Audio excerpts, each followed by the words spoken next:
Selamat datang Mas Sulu Pamuji di Talk Cinema. Selamat datang, akhirnya bisa datang ke markas kami dengan obrolan-obrolan ringan kita. Semoga ringan ya Mas ya. Kalau berat nanti diringankan di editing. Di pace-nya dicepet-cepetin pokoknya, dipadetin semua.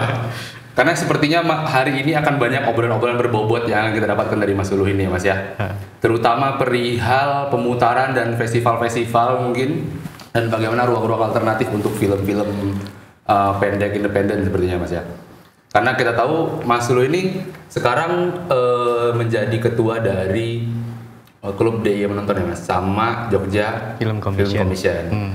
Nah, bisa diceritakan nggak Mas kira-kira untuk perihal dua dari klub DIY menonton ini seperti apa dan bedanya dengan Jogja Film Commission ini apa? KDM dulu ya berarti ya. Boleh KDM dulu. Nah, KDM Cinema ini pada intinya adalah organisasi perfilman yang fokusnya pada eksibisi, apresiasi dan edukasi gitu. Jadi kami tidak mengambil sub bidang produksi kayak gitu, sebagaimana yang kebanyakan dipilih itu oleh kebanyakan teman-teman yang ada di Jogja. Atau mungkin kita ngomongin Indonesia juga sih, itu kan mayor banget ya, maksudnya mayoritasnya ada di sana gitu. Jadi singkatnya kalau untuk menjelaskan KDM itu ya fokusnya pada eksibisi film, apresiasi film dan edukasi film kayak gitu. Nah, yang satu lagi di Jogja Film Commission sebenarnya itu ranah organisasinya kan organisasi publik gitu. Bagaimana komposisinya itu ya sebenarnya saya diambil dari KDM kayak gitu. Sebagaimana teman-teman yang lain yang menjadi pengurusnya itu juga dari berbagai macam organisasi. Gitu. Ada yang kemudian tergabung di Paguyuban Filmmaker Jogja, ada juga di mana PH yang personal kayak gitulah. Jadi perbedaannya sebenarnya ya KDM itu ya sebagaimana kayak Fixinema gitulah. Ya, komunitas akhirnya. Itu dimiliki oleh seseorang atau beberapa orang kayak gitu. Cuman ya Jogja Film Commission itu sebenarnya kepemilikannya lebih ke publik dari ekosistem film Jogja. Walaupun kemudian kalau kita ngomongin keterwakilan kayak gitu, organisasi publik kan selalu kayak gitu ya. Benar, kita ngomong Dewan Perwakilan Rakyat kan juga dia mewakili tapi tidak merasa diwakili kayak gitu. Itu hal yang di satu sisi biasa kayak gitu, tapi di sisi lain ya memang mau nggak mau emang harus ada yang secara resmi itu mempertanggungjawabkan atau mewakili dari apa yang diinginkan ekosistem perfilman Jogja itu mau dikembangkan kemana gitu. Jadi perbedaannya yang Jogja Film Commission niatnya itu karena publik itu tentunya lebih strategikal gitu, strategis gitu. Iya. Akhirnya lebih banyak untuk program si Jogja Film Commission ini emang dibanding dengan KDM ini kan akhirnya punya visi yang berbeda juga akhirnya kan masing-masing ini. Maksudnya ada jalurnya sendiri-sendiri berarti ya. Iya. Nah tapi si KDM ini Mas yang membangun dari awal juga kah atau? Iya, KDM saya bangun dari awal gitu. Tahun berapa? 2016. 16. Persisnya di 11 Maret 2016. Masih hafal gitu ya? Masih hafal. Ya karena sebenarnya seperti anak sendiri. Kenapa kok hafal kayak gitu? Ya karena sebenarnya itu tercatat dengan sendirinya gitu. Ya, bagaimana pemutaran pertama ya, program pemutaran pertama yang dilakukan KDM itu kalau di Instagramnya itu bisa di scroll paling bawah gitu. Nah itu pemutaran KDM kan ada angkanya kan, yang pertama terus tanggalnya itu di 11 Maret 2016. Jadi ya udah sebagaimana bayi kayak gitu. Kalau selama masih di kandungan gitu kan belum dianggap lahir bener. Ya lahir itu ketika udah keluar. Film pun juga kayak gitu gitu. Masih di dalam masih di dalam harddisk kayak gitu ya belum lahir gitu. Masih dalam kandungan ya. Film itu lahir ya ketika dipertemukan dengan penontonnya gitu. Nah, dengan Jogja Film Commission ini baru saja masuk atau dari tahun berapa mulai? Jadi sebenarnya Jogja Film Commission itu kan wacananya dikeluarkan oleh zaman dulu Bekraf, Badan Ekonomi Kreatif Indonesia, lalu bersama Badan Perfilman Indonesia. Jadi sebenarnya yang diusung mereka itu kayak soal bagaimana layanan produksi dan layanan lokasi film di daerah itu bisa satu pintu, gitu.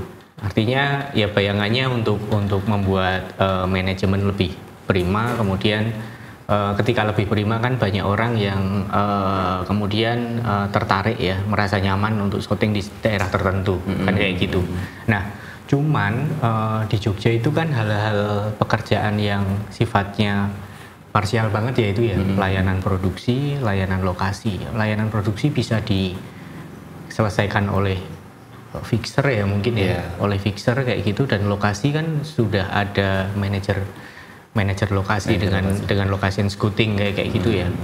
Menurutku hal-hal yang seperti itu kalau memang ranahnya hanya itu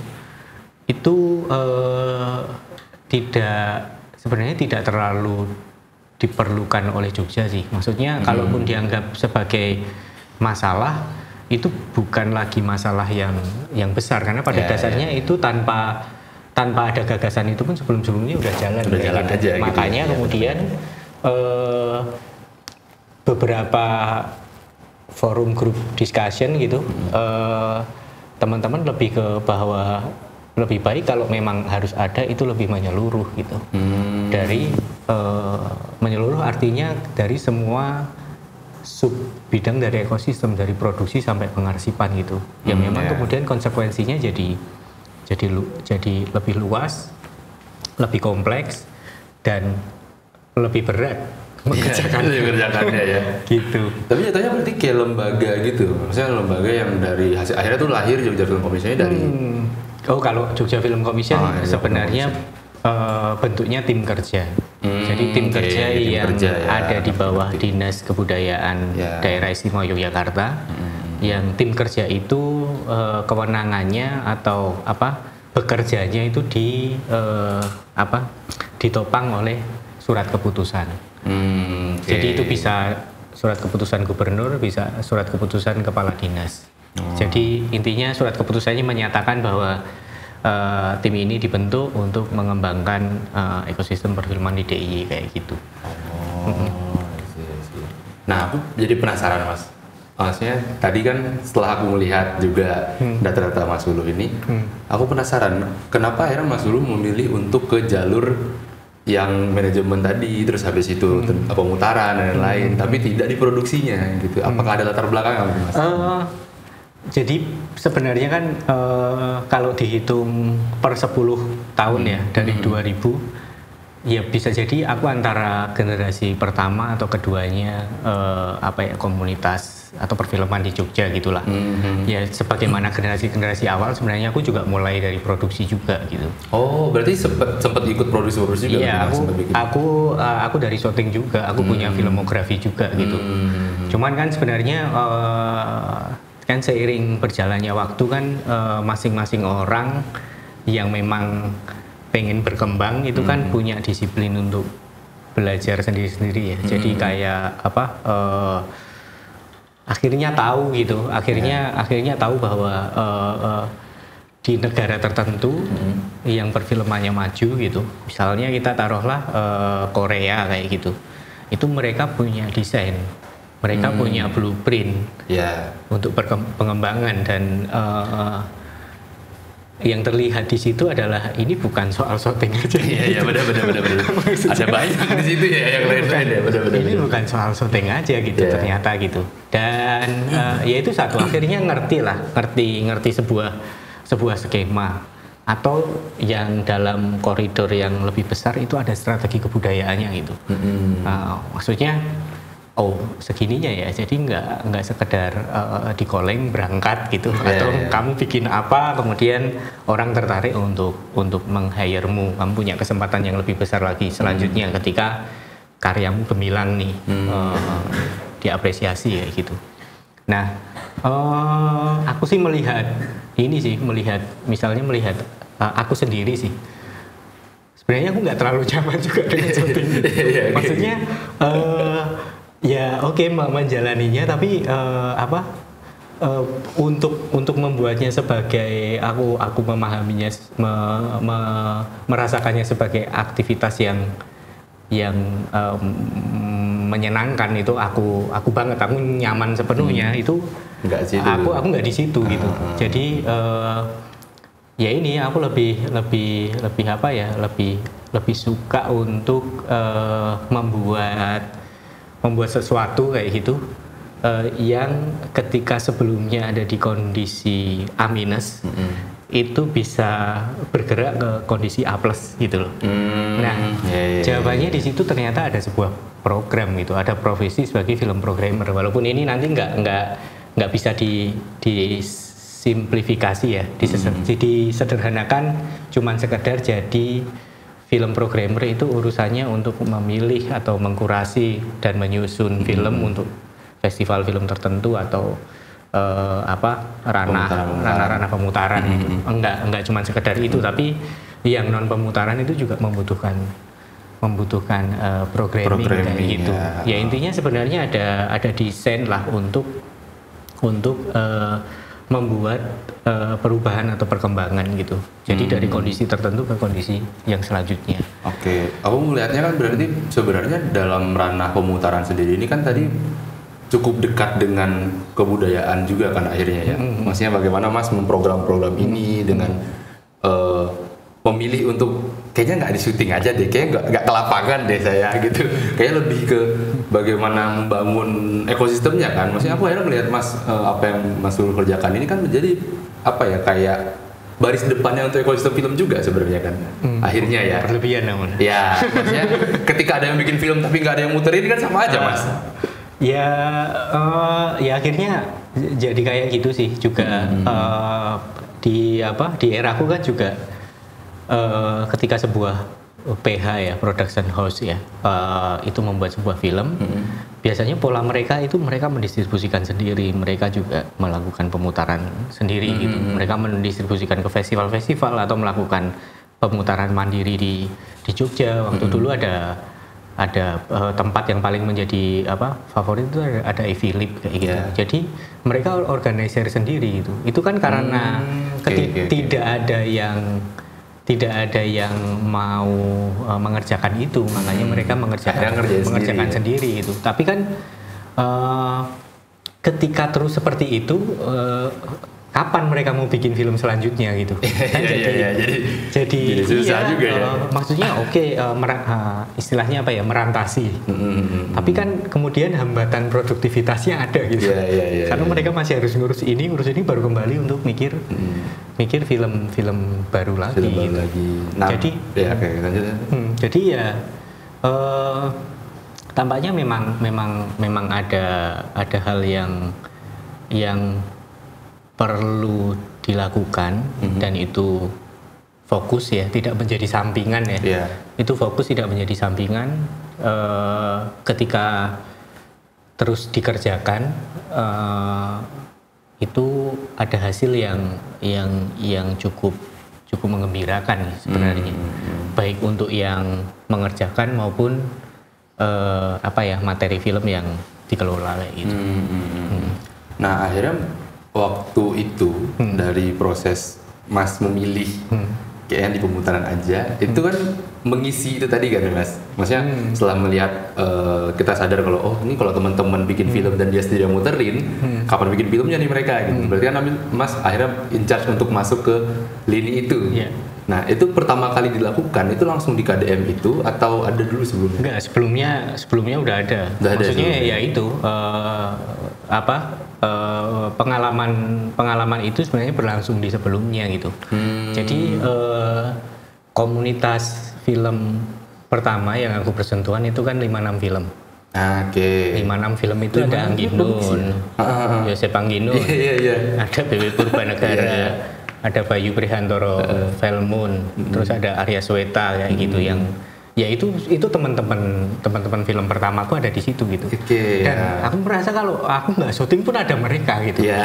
Mereka bisa bikin karya yang bagus-bagus kayak gitu. Jadi itu bukan hal yang ketika aku ninggalin itu sebenarnya juga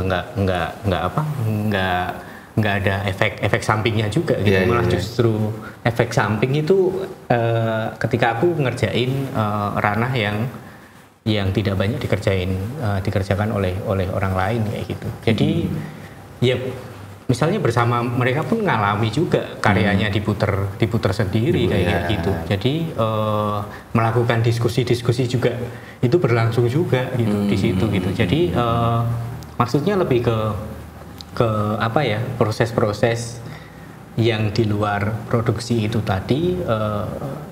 Kami itu banyak melakukannya di 5-6 film kayak gitu. Sebelum jadi sibuk semua gitu. Gitu. Itu Mas di 56 itu kan isinya akhirnya sekarang kita melihat nama-nama itu jadi orang yang cukup produktif di filmmakingnya kan sebenarnya. Aku kenapa akhirnya di situ kan Mas sama orang-orang ini yang sangat produktif buat bikin film. Nah, apakah dulu Mas sempat ada ketertarikan juga untuk kayak entah bikin film juga yang emang nulis atau ngedirect atau apa gitu sebelum akhirnya memutuskan pemutaran, dan ketika memutuskan itu apa yang menjadi triggernya atau yang menjadi turning pointnya? Sebenarnya tuh gini, backgroundku kan bukan film ya. Aku nggak sekolah film, aku juga tidak belajar, tidak berkuliah di ilmu komunikasi juga gitu. Basic disiplinsku tuh ilmu filsafat. Wah. Nah, di ilmu filsafat itu aku punya seniorku itu BW Purbanegara. Aku tertarik di situ, kemudian di Civitas Akademiku ada BW sebagai seniorku yang dia sudah duluan. Nah, dia yang kenalin aku ke teman-teman 56 sehingga aku kenal Anggi, kenal Arya, kenal Bayu kayak gitu. Nah, ya maksudnya itu jadi pertama yang kami juga masih berteman baik sampai sekarang kayak gitu. Ya karena aku cukup beruntung karena dengan mereka ngobrol atau bikin apapun itu lebih banyak produktifnya gitu daripada kontraproduktifnya gitu. Jadi itu yang sebenarnya sesimpel itu sih. Intinya aku butuh teman buat belajar, juga teman nongkrong juga, dan kebetulan langsung cocok aja gitu. Jadi lebih ke situ sih. Jadi menurutku itu jadi penting juga. Dengan siapa kamu intens berproses di awal gitu. Itu teman-temanmu itu mempengaruhi gitu. Maksudnya itu saling mempengaruhi gitu. Dan hal-hal kayak gitu kan berpengaruh pada perkembangan person ya, masing-masing personnya gitu. Ada ini nggak Mas, apa cerita dari akhirnya Mas pertama kali memutuskan itu tadi, turning point-nya kayak setelah nongkrong sama mereka, akhirnya berproses diskusi juga kan pasti melalui banyak proses tuh, gitu. Termasuk tadi berarti sempat juga kan produksi sama mereka? Iya, produksi. Iya. Aku di mana kamu ziarah, aku terlibat. Nah, gitu. Ya. Terus ada film pendek, udah lama banget ya, bermula dari A itu aku terlibat gitu. Terus apalagi aku sampai lupa ya. Iya. Gitu. Maksudnya ya nggak terlalu banyak juga sih. Tapi ada lah yang kalau ditanyain filmografi kayak gitu, tetap ada gitu. Nah, akhirnya ada kejadian apa gitu Mas mungkin yang akhirnya kayak saya ke pemutarannya teman-teman, kalian lanjutkan saja produksinya gitu. Enggak, lebih ke apa ya? Kalau itu enggak kayak. Tapi emang kayak gitu sih aja berarti. Jadi tuh gini. Dulu tuh sering bikin tuh iseng sesuatu yang iseng itu bareng mereka. Ada yang namanya nggak tahu sih teman-teman pernah mengalami ya, pernah mengalami apa enggak, pernah dengar apa enggak. Dulu tuh aku bikin si Mamat ya bareng teman-teman 56 gitu. Si Mamat itu diskusi sinema Jumat. Wah, seru juga. Nah, tiap hari Jumat kayak gitulah. Ya itu banyak gitu. Maksudnya formatnya juga kayak mau ngisi topik apa, atau bahkan yang lagi punya project apa, statusnya work in progress ya. Maksudnya masih dalam perkembangan kayak gitu. Itu juga dibahas. Iya, jadi kayak apa? Dulu waktu itu kamu kalau tahu ada Jason Iskander, masih di sini. Dia lagi bikin film untuk penelitiannya lah, skripsinya lah, S1-nya gitu. Itu juga dibawa ke forum itu gitu. Terus kamu tahu Another Trip to the punya Fazbear, itu juga di situ juga gitu. Jadi sebenarnya kondisi-kondisi itu kan maksudnya masih bisa bareng teman-teman dan teman-teman yang apa ya, nama-nama yang aku sebutkan tidak terlalu sibuk, terlalu sibuk kayak gitu. Hanya itu kan jalan gitu.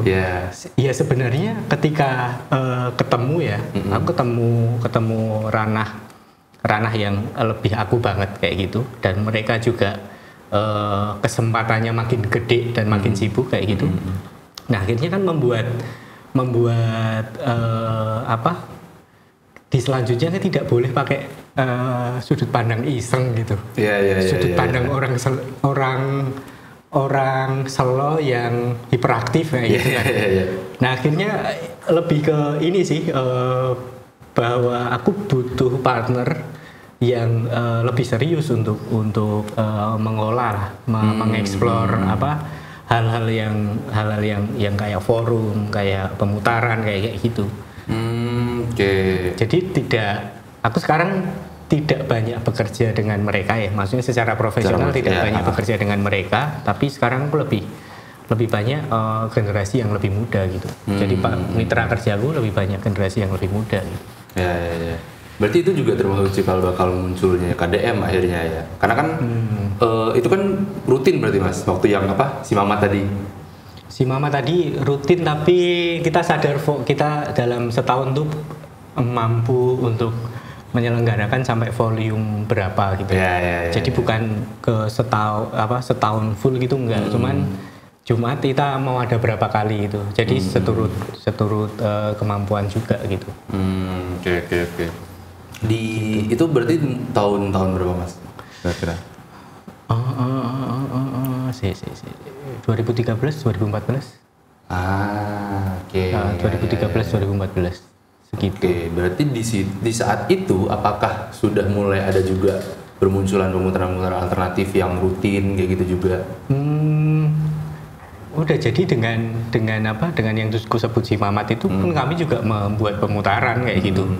Nah cuman sekali waktu yang kemudian gayeng aja gitu, dapat gayengnya, dapat ramenya kayak gitu. Nah banyak hal sih yang dilakukan yang kemudian aku lebih butuh sesuatu yang sifatnya tidak iseng kayak gitu. Lebih serius berarti ya.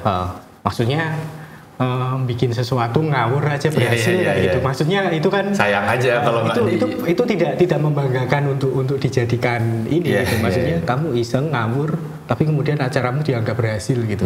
Diapresiasi banyak orang gitu. Maksudnya oke lah, itu dianggap pencapaian iya gitu. Tapi ketika kamu ngomongin sesuatu yang lebih skematik gitu, terstruktur, ya itu jelas itu praktik yang salah gitu.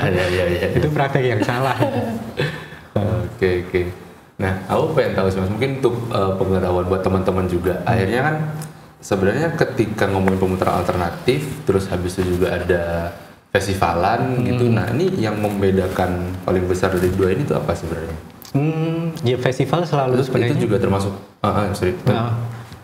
Festival itu kan karakternya lebih annual ya, maksudnya per tahun. Sebenarnya pemutaran alternatif tuh kamu bisa kapanpun gitu. Bahkan kamu bisa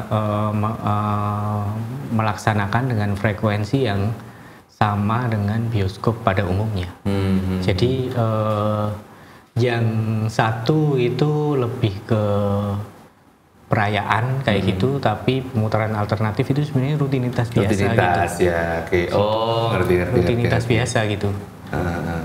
Jadi sinema sebagai hal yang biasa aja gitu, cinema is ordinary aja gitu. Jadi tapi kenapa di situ malah justru disitulah kemudian yang ordinary itu kebudayaan itu terbentuk. Oke, ya, ngerti. Akhirnya dari situ lah jadi terbiasa orang-orang ya kan dengan itu. Oke. Soalnya aku tahu ini apa soal Mas yang mengatakan kalau ini tuh bukan membawa penonton ke pemutaran itu, tapi pemutaran yang dikenakan kepada penontonnya gitu kan. Ya, salah satu skema dari apa ya, dari eksibisi film kan, ya itulah satu ya kalau kita misalnya kenapa muncul ada layar tancap ya, sinema keliling kan spiritnya kayak gitu. Jadi problemnya adalah akses, jarak yang jauh kayak gitu, yang memungkinkan seseorang itu kecil kemungkinannya untuk punya minat mendatangi bioskop jaringan kayak gitu. Makanya kemudian layar tancap sebenarnya muncul sebagai sinemanya yang mendekat ke mereka kan. Kayak gitu. Jadi macam-macam sih, kayak apa? Minum dulu. Ya dulu Mas, gak apa-apa, santai aja. Kayak terus? Apa? Ngomongin programming kayak gitu, itu kan urusannya nggak cuman film ya, nggak cuman film kan, ada ruang, ada kepenontonan gitu. Nah kadang orang menyebut diri sebagai film programmer kayak gitu, kadang urusannya cuman menyusun konten gitu, playlist gitu. Padahal ya itu lebih dari itu sih, lebih dari itu sih gitu. Karena kamu tetap untuk menggelarkan, mempertontonkan itu kamu butuh memilih ya, mendesain ruang tertentu gitu, dan juga memilih dan mendesain penontonmu juga gitu. Jadi itu tadi makanya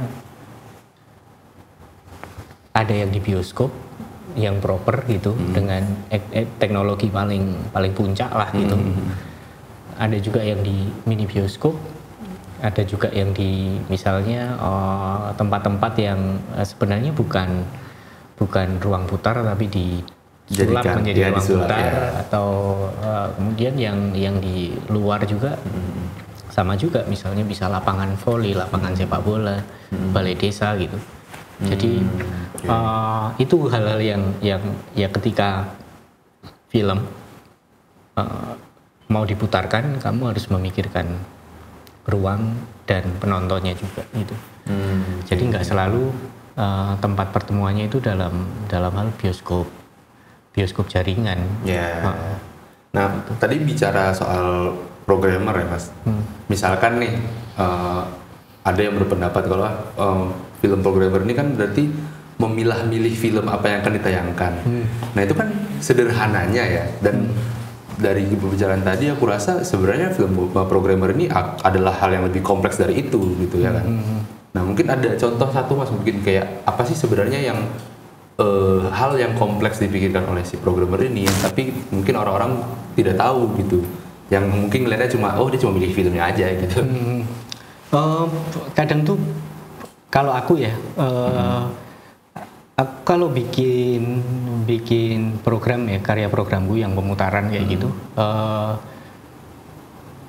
aku tidak selalu berangkat dari film yang kutemukan gitu. Jadi aku bisa berangkat dari penontonnya dulu. Oh gitu, oke. Aku bisa berangkat dari ruangnya dulu gitu. Jadi kadang aku ketemu penonton nih, lansia kayak gitu. Ya kan? Contohnya lansia nih berarti, terus? Lansia kan. Lalu kemudian apa nih film yang kemudian menarik buat mereka, dan tentu untuk tujuan tertentu juga gitu. Nah, ketika tidak ada, berarti kemungkinannya filmnya harus dibuat. Gitu. Ketika tidak ada, filmnya harus dibuat gitu. Lalu kemudian baru memikirkan ruangnya gitu. Kan tentu ini 60 tahun ke atas, ruangnya seperti apa, bahkan sampai ke bagaimana mereka juga bisa sampai ke ruang tersebut gitu. Jadi Jadi hal-hal yang apa ya, kita tahu bahwa urusannya tidak hanya film, keberadaan film aja, tapi kita bisa berangkat dari keberadaan ruang dan kemungkinannya, keberadaan penonton dan kemungkinannya kayak gitu. Itu yang apa, kompleksitasnya gitu. Maksudnya kompleksitasnya tidak sesederhana menyusun playlist sebenarnya kayak gitu. Biasa kan itu ya, mikir programmer kayak nyusun playlist gitu. Kan maksudnya kalau hal kayak gitu sebenarnya besar kemungkinan banyak orang bisa gitu. Walaupun nggak salah juga kalau misalnya persepsi menjadi film programmer hanya sekedar nyusun playlist ya nggak apa-apa gitu.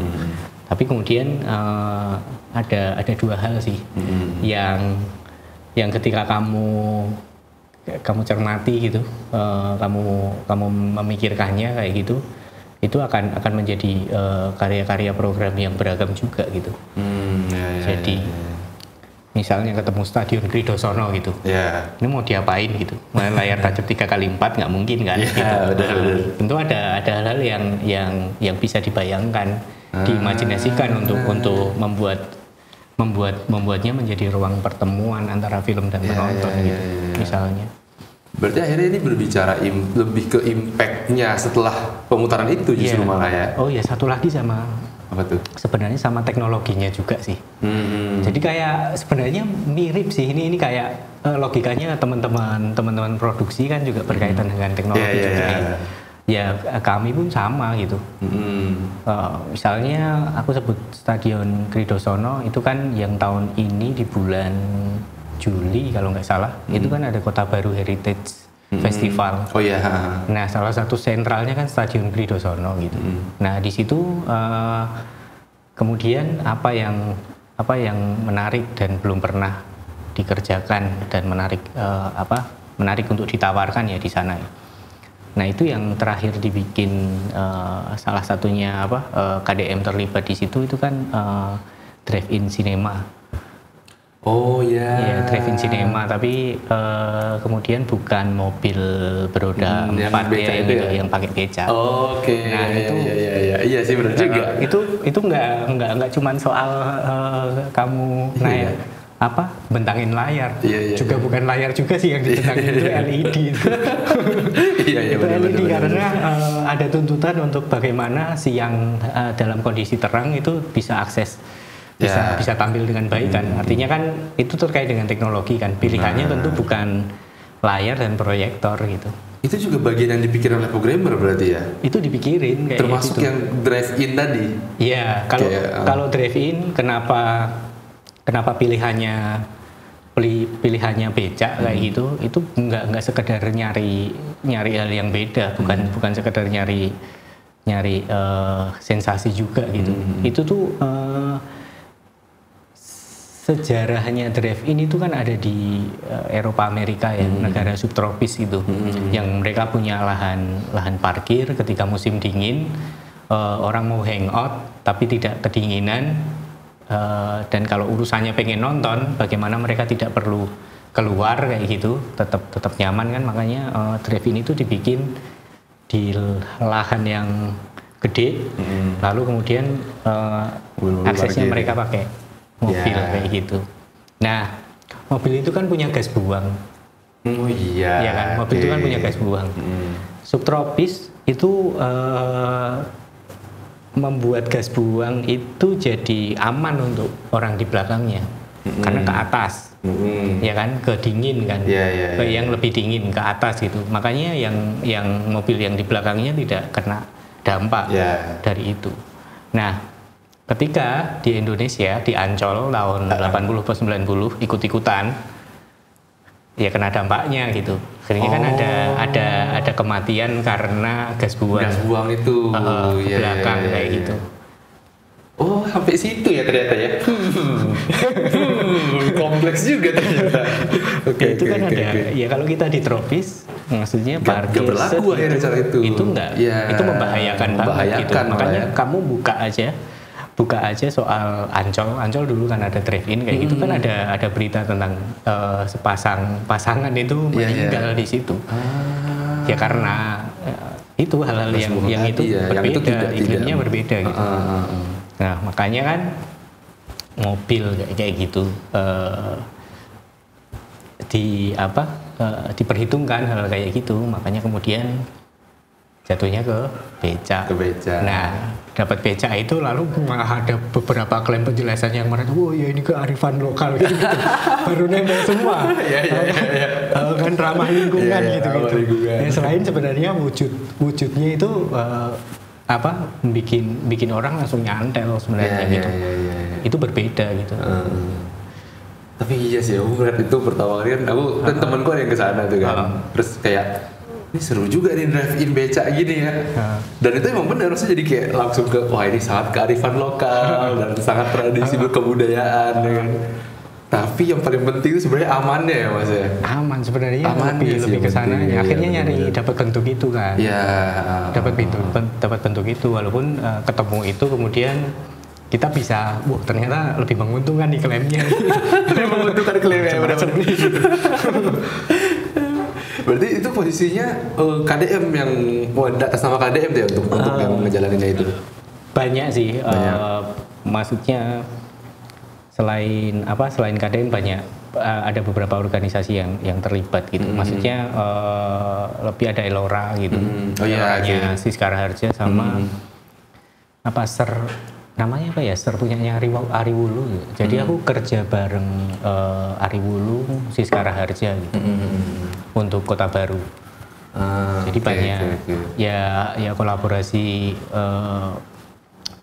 pelaku juga, selain sama Dinas Kebudayaan Kota. Gitu.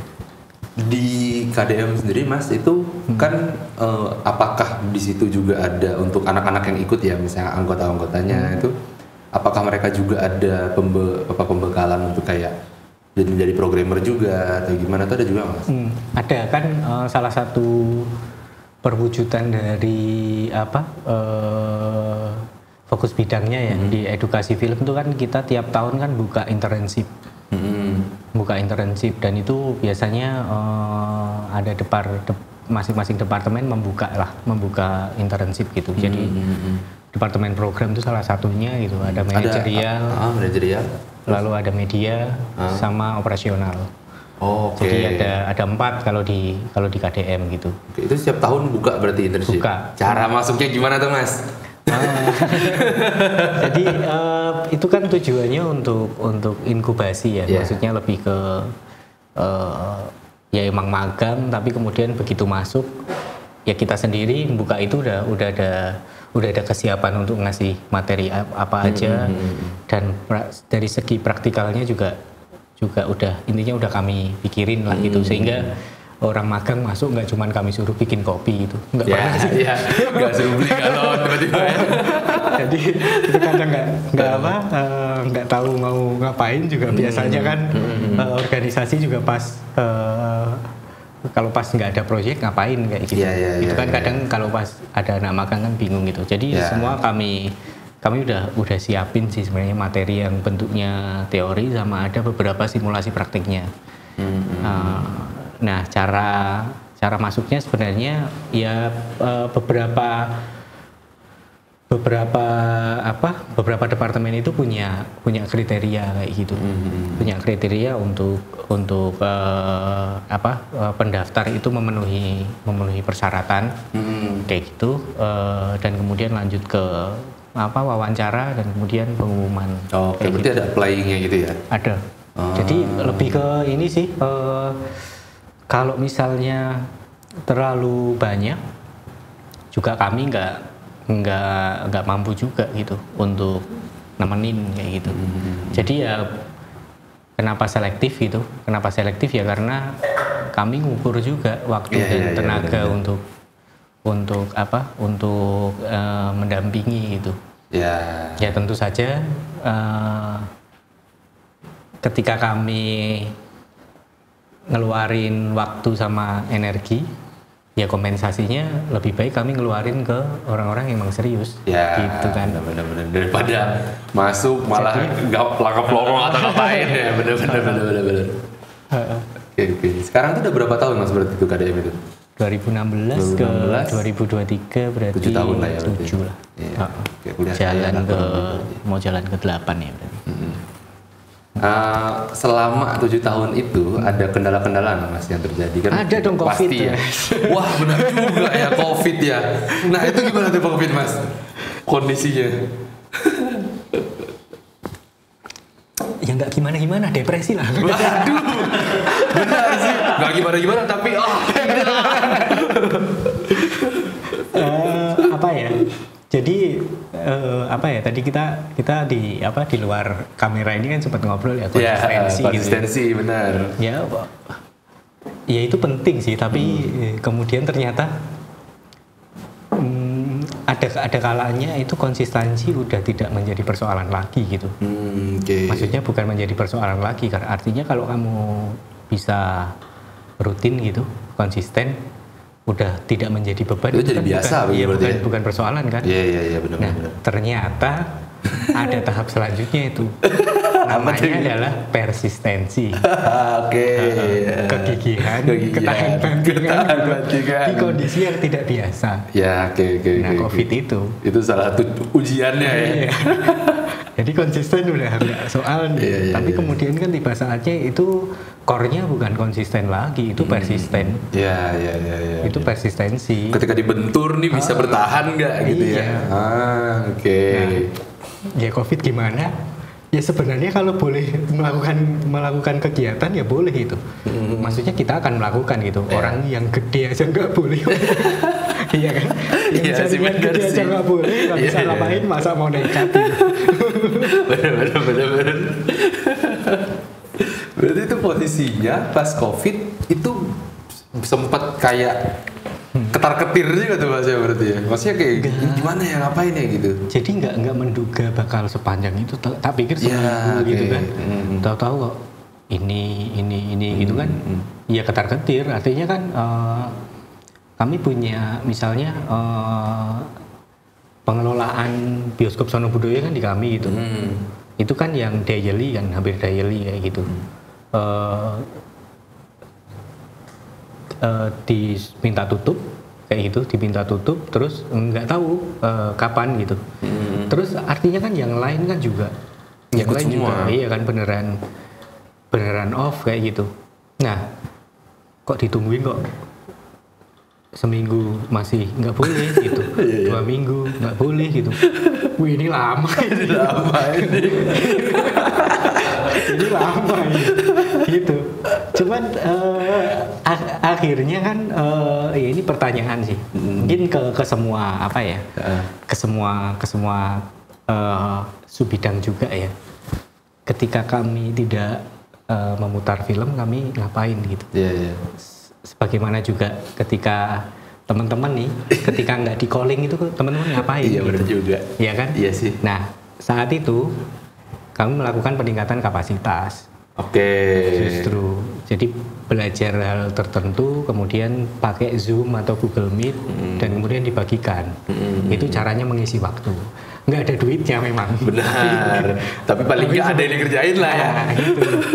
Daripada depresi itu ujung kamar gitu kan, tidak tahu ngapain. Jadi itu yang kemudian muncul adalah kami membuat sebuah forum gitu, KDM forum kayak gitu untuk belajar lagi.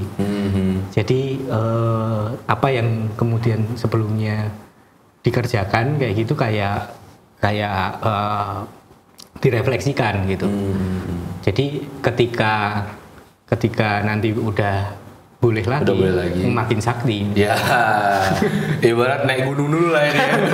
Bertapa gitu. Dulu. Iya, makanya kadang kan itu suka semua ya. Pertanyaannya ketika kamu nggak di calling, kamu ngapain sih gitu? Sih, kan yang paling benar gitu ketika biar value-mu meningkat gitu. Value-mu meningkat kan sebenarnya ya kamu harus melakukan peningkatan kapasitas gitu. Mumpung di saat itu waktunya banyak gitu. Waktunya luar biasa banyak. Tapi nggak boleh. Tapi nggak boleh keluar doang masalahnya. Bener. Nah, terus di kondisi itu apa ya Mas? Selama tadi kan udah terbentur sama COVID ini kan. Nah, untuk ada saran nggak sih Mas? Akhirnya kan tadi Mas bilang konsistensi ini udah bukan masalah lagi gitu. Nah kok sampai titik itu dulu nih? Maksudnya untuk kami ini mungkin masih baru belajar membuat sebuah komunitas atau kayak kegiatan dan dengan teman-teman ini, untuk sampai titik konsistensinya belum nih kami ini, gitu loh. Apalagi persistensi kan, gitu. Nah konsistennya ini gimana sampai bisa sampai titik itu Mas? Nah itu loh maksudnya. Kalau lagi gimana akhirnya? Lebih kan aku tadi kenapa aku lebih suka yang membuat sesuatu yang sifatnya rutin ya gitu. Walaupun kayaknya kesannya gitu-gitu aja kayak gitu. Ya rutinitas kan selalu gitu-gitu aja. Ya. Tapi kan sebenarnya ibaratnya kalau kita punya peso tumpul gitu kita asah, kan sebenarnya biar tajam kan tempatnya juga di situ-situ aja kan. Juga sih. Gerakannya juga gitu-gitu aja ya. Enggak tiba-tiba ganti peso gitu atau bosan ganti peso ya kan nggak tajam-tajam kan. Nah sebenarnya membuat hal kamu pengen apa itu bikin aja hal itu jadi biasa, jadi rutinitas kayak kamu biasa bangun jam berapa gitu. Kayak gitu terus selanjutnya biasanya kamu melakukan apa gitu. Nah sebenarnya hal gitu aja jadi biar konsisten juga nggak jadi masalah sebenarnya perlu adanya sebenarnya ada disiplin. Ada sebuah disiplin yang dan mau nggak mau jadi, gitu. Jadi biasa gitu jadinya ya. Iya juga sih. Jadi budaya jadi kultur personalmu gitu. Iya. Jadi lebih ke sana gitu. Misalnya dengan janjian jam berapa ya datang nggak terlambat misalnya kayak gitu. Benar. Sebenarnya hal kayak gitu sih. Gitu ya guys ya. Iya aja benar. Atau inilah sengaja ini ya. Ini kontennya talk cinema gitu. Coba aja misalnya nggak perlu dalam setahun tuh sebulan sekali harus ada gitu. Seenggaknya kamu komit aja ini mau berapa volume tuh. Mau berapa volume? 5 kah? 10 kah? Kayak gitu. Tapi kemudian itu dipenuhi gitu. Lalu tahun depan seperti itu lagi gitu.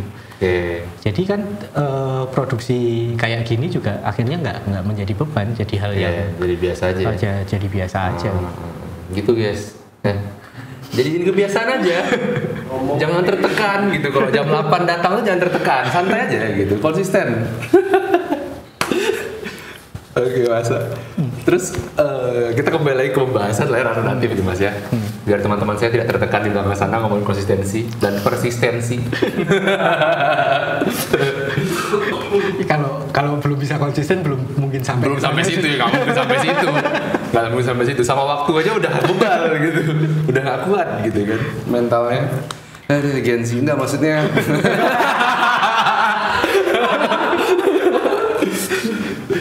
Jadi oke kita kembali ke alternatif. Aku nanya ini Mas. Jadi KDM ini kan menyediakan layar-layar untuk film-film pendek ya. Terutama yang independen, bener nggak Mas? Apa enggak juga? Enggak juga sih. Enggak juga, kami ya? juga bersentuhan dengan film panjang industri juga. Yang maksudnya udah sempat ke layar lebar kayak gitu. Jadi cuman memang bener ini sih, bener persepsimu, kami banyak mengelola yang emerging. Kayak gitu. Ya. Nah, ketika ngomongin yang film-film pendek independen ini, itu mungkin nggak ya Mas? Misalkan pemutaran alternatif ini akhirnya memiliki kayak, aku selalu berpikiran gini, apakah mungkin suatu saat, dan aku rasa entah kenapa aku yakin kayak bisa deh ada satu momen di mana film pendek ini akhirnya punya jalur, punya arus sendiri yang itu juga apa ya ibaratnya ada benefitnya untuk si filmmaker gitu secara kayak bioskop di misalnya kita anggap XX1 nih, tapi dia ada program khusus film pendek gitu. Nah jadi ya akhirnya anak-anak yang bikin film pendek independen ini tidak lagi hanya berputar pada eksibisi, tapi dia juga bisa jualan gitu dengan filmnya yang emang itu jualan, nggak festival gitu. Mau bikin film-film pendek yang entertain, menurut Mas mungkin nggak kayak gitu? Kalau kita ngomongin bioskop jaringan sebenarnya ya antara bisa dan enggak gitu, karena mereka kan punya perhitungan yang bisa jadi film pendek itu tidak menguntungkan buat mereka kayak gitu. Orang mereka daftar jam tayang untuk film panjang yang masuk ke mereka aja masih problematik kan, misalnya gitu, masih problem kan. Maksudnya itu ngomong satu hal ngomongin yang lokal, belum lagi yang impor. Ya kan, maksudnya ya aku bilang ketika koridornya bioskop jaringan itu kecil kemungkinan untuk terjadi gitu. Karena udah terbukti juga. Aku sebut merek nggak apa-apa ya? Nggak apa-apa. Nanti kan editor yang pusing. Dulu kan ada 21 Short Film Festival. Artinya 21 bikin festival film untuk film pendek kayak gitu. Tapi kan itu stop kan? Iya, berhenti. Ya, sebenarnya lebih ke mereka bikin itu sebagai nyoba apa ya? Tes pasar. Enggak, bukan nyoba. Itu juga manifestasi dari program CSR-nya mereka gitulah.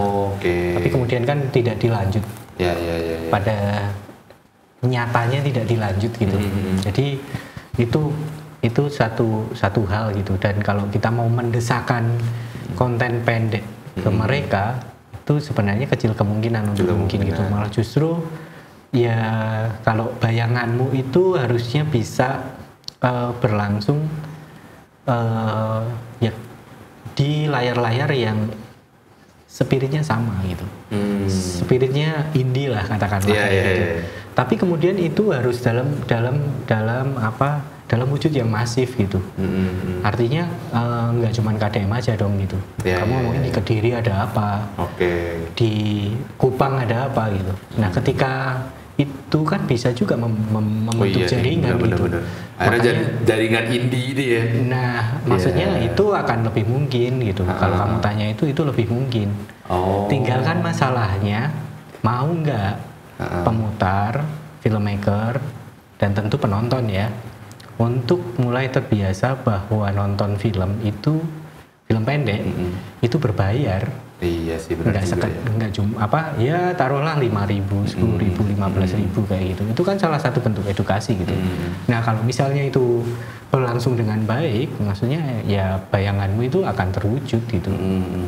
Jadi kan itu tadi syaratnya masif. Syaratnya masif ya. Ini nggak bisa cuma satu tempat doang atau yang kecil dan gerak sendiri gitu kan.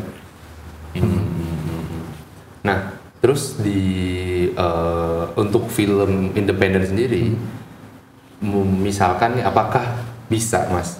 Misalkan aku nih bikin film independen tapi panjang gitu. Nah, terus ya diputarkan misalkan lewat KDM gitu. Menurut Mas itu sebenarnya berpotensi nggak sih untuk pembuat film indie ini akhirnya bikin film panjangnya sendiri, tapi ya memang versi indie aja gitu. Iya. Di tahun 2020 ke sini aku nggak banyak melihat, tapi yang aku tahu sih, aku alami kayak misalnya film panjang pertamanya Angginun, Vakansi yang Janggal dan Penyakit Lainnya itu, terus film panjang pertamanya BB Purbanegara, Ziarah, dikerjakan dengan skema yang kamu sebut gitu, skema low budget, dan itu jadi juga. Juga film panjang gitu. Dua-duanya memang bentuknya road movie gitu. Dua-duanya bentuknya road movie gitu. Jadi ya itu hal yang paling mungkin untuk dilakukan. Jadi ketika kamu bilang mungkin atau enggak, ya mungkin gitu. Mungkin aja gitu. Nah, untuk KDM sendiri apakah ada arah ke situ juga gitu untuk kayak membuka mungkin kayak entah program atau apa itu yang layar khusus untuk film-film panjang independen? Ya, kalau kami buka itu sih mudah-mudah aja ya. Yang bikinnya nggak ada ya? Bikinnya nggak ada. Benar juga. Gampang aja. Oh iya, satu lagi misalnya Yusron Fuadi tuh. Oh ya. Tengkorak kalau nggak salah, Setan Alas yang paling baru itu masih pakai skema kayak gitu. Walaupun soal soal price ya, harga atau budget yang dikeluarkan untuk itu besar kecilnya kan relatif ya. Kan yang paling penting sebenarnya bagaimana kamu menawarkan value gitu. Nah, value itu nggak sama dengan price gitu. Ya. Bukan soal barang apa yang digade ya. Value itu nggak sama price. Ya. Nah, sejauh ini Mas, akhirnya untuk pemutaran alternatif di Jogja sendiri, menurut Mas itu udah cukup optimal nggak ya untuk menampung film-film dari karena kita di sini kan banyak juga nih mahasiswa film gitu, menampung produksi film mereka, apakah udah cukup optimal nggak? Belum ya. Belum. Menurutku belum ya. Yang KDM yang punya KDM series di Sleman Creative Space, sinema keliling ya, yang di desa-desa. Ya, sinema keliling. Bioskop Jumat yang di AUV-nya disebut provinsi. Lalu ada bioskop Sono Budoyo. Ada 4 ya. Bahkan beberapa akan ada lagi, itu pun masih belum mencukupi. Bahkan dulu pernah ada movie club yang sama Balakosa Cafe. Oh iya. Ya kan? Itu juga sebenarnya kalau kita ngomongin yang emerging gitu, sebenarnya masih kurang gitu. Okay. Jadi produksinya itu kalau pendek itu bisa dikatakan cukup melimpah sih kalau tiap tahunnya kayak gitu. Cuman kan untuk menampung semuanya kan tidak mungkin itu. Walaupun kadang pengen juga sih, yang maksudnya kayak movie club Balakosa kan lebih ke kamu bikin film pendek baru pertama kali kayak gitu. Jadi bukan ke kualitasnya, tapi lebih ke ketika kamu berani gitu, kamu berani menampilkan filmmu di situ.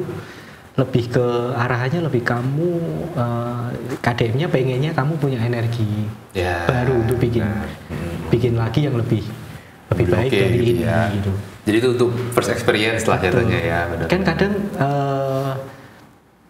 orang bikin tidak lolos festival patah arang gitu. Ya kan? Benar. Iya kan? Sudah patah arang. Jadi menurutku penting banget loh untuk pembuat film itu menampilkan filmnya, ketemu dengan penontonnya, lepas dari dia pun dapat apresiasi baik atau buruk gitu. Yang jelas ketemu dulu ya. Jadi dapat film seorang pembuat film ditonton oleh penonton gitu. Sekelompok penonton itu udah ngasih energi baru. Gitu. Okay. Nah untuk belum tahu sih Mas, mungkin bisa dikasih tahu informasinya. Misalkan dari teman-teman ini pengen di filmnya diputerin di KDM ini sebenarnya caranya tuh kayak gimana sih? Jadi sejauh ini kami masih scouting. Kami scouting gitu. Tapi semoga sebentar lagi ada platform open submission yang bisa di. Oke. Berarti selama ini tuh sistemnya memang scouting, memang ngelihat dari ini. Iya. Ya kenapa kayak gitu? Karena sebenarnya open submission itu kan nggak sekedar bikin, buka, kemudian orang daftar ya. Iya. Itu kan sebenarnya ada tanggung jawab untuk menonton. Dan itu kan menilai lagi ya. Ya kan aku kan ngomong tadi kan produksinya melimpah. Ketika misalnya yang daftar banyak banget di situ, berarti kan yang berharap juga segitu kan untuk ditayangkan. Nah, bagaimana kemudian tanggung jawabnya si KDM itu untuk beneran nonton? Ya benar sih. Untuk beneran nonton, dan itu hal lain-lainnya juga ada arsipnya yang ditata gitu. Jadi itu butuh kesiapan juga. Makanya kenapa scouting, karena lebih ke tidak ada tanggung jawab lebih untuk nonton itu semua banyak film, tapi lebih ke itu tuh ada tuh gitu. Jadi kan sesuai dengan radar yang bisa kita jangkau ya. Oh itu tuh ada dia punya film ini gitu. Coba diminta previewnya gitu. Jadi kan benar-benar satu-satu lah paling enggak ya. Tapi akan ada nggak akan dibuat nggak kayak gitu Mas? Iya. Open submissionnya semoga di tahun depan udah siap. Berarti dengan orang-orangnya juga ya. Udah siap. siap. Bertanggung jawabkan. 24 jam untuk film pendek. Terus ya kan nggak enak juga ketika ini kan lingkarannya kan deket ya. Kalau misalnya di satu dunia gitu kan pasti ya kemungkinan ketemunya kan gede kan ya. Iya, nggak lucu aja ketika aku daftar loh film daftarkan nanti terus kita belagak bodoh mana ya gitu. Padahal emang belum ditonton gitu. Terus pura-pura tahu ya yang itu iya. Aku ingat judulnya tapi lupa ceritanya. Biasanya gimmicknya gitu gitu. Oke. Nah terus plotting, tapi untuk plottingannya kayak film-film yang udah di scouting ini terus diarahkan ke mana yang masuk ke sinema keliling, mana yang masuk ke bioskop misalnya Sono Budoyo tadi, terus yang lain-lain itu emang udah disusun semenjak scoutingnya, apa scouting dulu udah dapat baru di plotting? Teman-teman udah tahu kan sebenarnya ini kan menjelang akhir tahun gitu-gitu kan biasanya kami ada proker ya. Ada perencanaan program kerja kayak gitu. Nah biasanya di dalamnya itu programnya apa itu udah bikin benchmarknya gitu. Okay. Maksudnya udah jelas nih definisinya, terus tujuannya apa. Nah, sebenarnya dengan panduan itu teman-teman program itu tahu meletakkannya di mana. Ya. Berarti udah ada guideline-nya lah ya. Udah ada guideline-nya. Oke. Nah, masuk ke pembicaraan ke arah festival akhirnya Mas. Apakah dengan kita terlibat dalam pemutaran itu juga membuat kita bisa menaikkan kapasitas kita untuk menjalankan sebuah festival? Atau enggak juga? Lebih tepatnya kalau menjalankan sebuah festival bukan ke menonton filmnya tentu saja. Kalau menjalankan sebuah festival biasanya lebih ke bagaimana kemudian elemen-elemen yang ada di dalam pemutaran itu di-manage. Kan lebih ke situ gitu. Tapi kalau kamu ngomongin apakah ada impact-nya ketika kamu bertujuan menjadi pembuat film, ya itu pasti ada. Kan kembali lagi seorang pembuat film itu tidak mungkin tidak berangkat dari menjadi seorang penonton, kan kayak gitu. Nah sebenarnya teman-teman yang terlibat di festival kayak gitu dan kemudian existing ya menjadi filmmaker ya pada dasarnya dia bertemu aja dengan film-film yang layak untuk dirujuk kayak gitu. Jadi lebih ke sana. Nah kalau ke festival film sebenarnya ya bisa jadi, tapi segi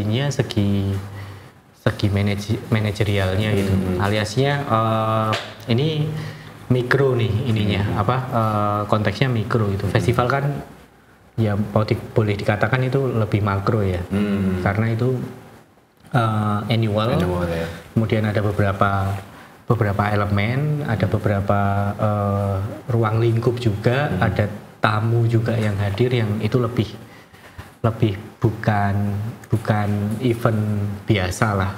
Tidak seperti bioskop jaringan yang buka tiap hari kayak gitu. Yang dia punya SOP tertentu untuk bagaimana menjalankan itu jadi sesuatu yang established kayak gitu. Ya ngerti. Nah, satu lagi nih Mas. Ini kalau boleh tahu nih Mas.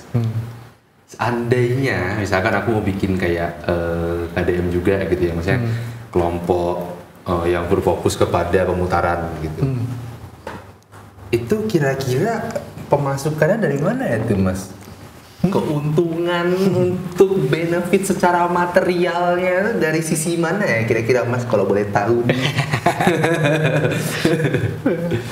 Kalau aku bergerak di persewaan alat nih gampang ya jelasinnya. Benar, gampang sekali jelasinnya. Ya kan barang kan, sewa barang kan. Bener. Nah sebenarnya jawabannya semudah ketika ini adalah dari persewaan barang, sebenarnya di KDM itu bisa dikatakan persewaan jasa. Oke. Jadi itu bentuknya ya bisa jadi ketika ada aktivasi produk. Ya kan berarti kami berhadapan dengan mitra ya swasta gitu yang dia punya tujuan tertentu tapi aktivasinya itu pemutaran. Gitu. Ya kan. Lalu yang lain misalnya program pemerintah kayak gitu. Nah sebenarnya itu kan lebih ke ada sumbernya kan pasti kan, ada sumbernya gitu, anggaran publik yang kemudian outputnya harus menjadi sesuatu yang berguna untuk publik kayak gitu. Jadi lebih ke, ya itu sih jawabanku sebenarnya, semudah ketika kalian punya barang ya berarti persewaan barang. Tapi kalau yang di KDM ada persewaan jasa kayak gitu.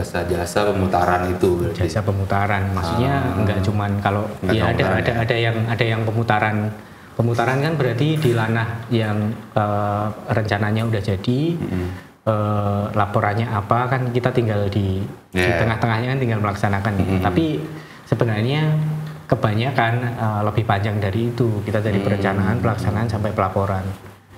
Jadi lebih ke melingkupi dari hulu sampai hilirnya gitu. Iya. Nggak cuma jalanin doang ya. Iya. Oke, ngerti. Berarti sih sangat mungkin untuk misalkan kayak mahasiswa film pun bisa aja langsung mengambil jalur untuk kita akan mau fokus ke pemutaran nih, sangat mungkin berarti kan dia fokus di situ dan juga ada prospeknya yang pasti kan. Oke. Maksudnya apa ya? Kalau programmer di festival luar kayak gitu, ya sebenarnya mereka tidak bekerja tidak bekerja untuk tujuan yang dalam tanda kutip pengabdian gitu. Ya mungkin itunya ada, tapi aku ngobrol dengan teman yang sesama film programmer gitu di festival di luar kayak gitu, ya mereka punya festivalnya ngasih apresiasi ke mereka gitu. Jadi itu bisa dikatakan ya sebuah profesi juga kok. Sebuah profesi sebenarnya. Film programmer gitu atau festival organizer kayak gitu. Aku nggak tahu sih di mana, di Jogja atau di Indonesia. Mungkin sih ada arahan untuk bergerak ke sana juga gitu. Itu menjadi sebuah profesi juga ya. Oke. Apa itu? Udah 1 jam ya. Cepat juga dunia berjalan ya. Masih banyak ini yang perlu diobrolkan sebenarnya ini. Nggak bisa nambah ya, part 2 nggak bisa, oke? Ya, itu sampai mungkin pembicaraan kita pada hari ini, Mas. Nah, tapi di kita tuh sebelum mengakhiri ada 3 hal nih, Mas. Jadi yang pertama adalah semoga kan biasanya kita kalau misalnya ngundang, harapannya kan tahun depan bisa ngundang lagi tuh, Mas. Nah, sebelum tahun depan ngundang lagi, Mas bisa kita tuh ada segmen di mana Mas berbicara dengan diri Mas 1 tahun ke depan. Kayak gitu. Jadi berbicara dengan diri Mas sendiri, tapi yang 1 tahun ke depan, kira-kira apa sih yang ingin disampaikan? Bisa berupa pesan mungkin, atau nasihat kepada dia, atau mungkin harapan, atw doa, itu terserah lah. Gitu. Coba dicontohin dulu. Misalkan kayak, Ropip, tahun depan nikah ya, gitu. Misalkan gitu. Misalkan. Okay. Jadi berbicara kepada diri sendiri, tapi versi masa depannya, versi tahun depan, 1 tahun ke depan. Kayak gitu. Bicaranya ke kamera yang ini. Itu ya? Ya. Ini kayak harapan gitu Pak ya? Boleh berupa harapan, boleh berupa pesan, atau peringatan boleh juga. Oh ini aja sih, ini yang kalau yang masalah kan ini kayaknya kan COVID tuh naik lagi ya, jangan ditutup lagi lah ya. Ngapain gitu, langsung gas aja nyusahin banyak orang. Benar sekali. Lebih ke situ sih ya. Kalau dia nggak ada sebenarnya dilepas aja, aku dan kawan-kawan udah mandiri sih. Gitu. Oke. Asal jangan ditutup. Asal jangan ditutup ya. Benar. Kacau ruangnya. Itu merusak segalanya itu. Mengganggu semua. Oke, semoga baik-baik aja lah ya. Nggak usah terulang di pandemi 2020, 2021 kayak gitu. Enough. Sehat-sehat selalu. Yoi. Udah itu aja Mas. Nah, satu lagi. Masih banyak ini. Terus pesan kepada teman-teman penonton perihal ini kali ya, apa namanya? Bagaimana ekosistem pemutaran nanti di Jogja untuk kedepannya seperti apa, dan harapannya mungkin kayak gimana untuk ke teman-teman penonton juga gitu. Ya teman-teman penonton, kalau kalian itu datang ke sebuah pemutarannya KDM itu gratis, itu artinya di belakangnya ada yang bayarin. Itu harus tahu itu.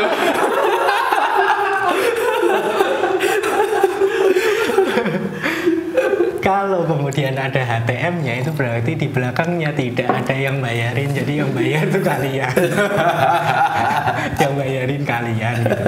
Jadi sebenarnya maupun itu aksesnya free ataupun berbayar, sebenarnya dua-duanya itu tidak ada perbedaan level lah, seberapa gede ya kalian mengapresiasi sebuah film, sebuah acara kayak gitulah, sebuah karya seni lah intinya kayak gitu. Tapi sebenarnya jangan ini sih, jangan munculkan mental hanya mau datang di acara yang tidak berbayar.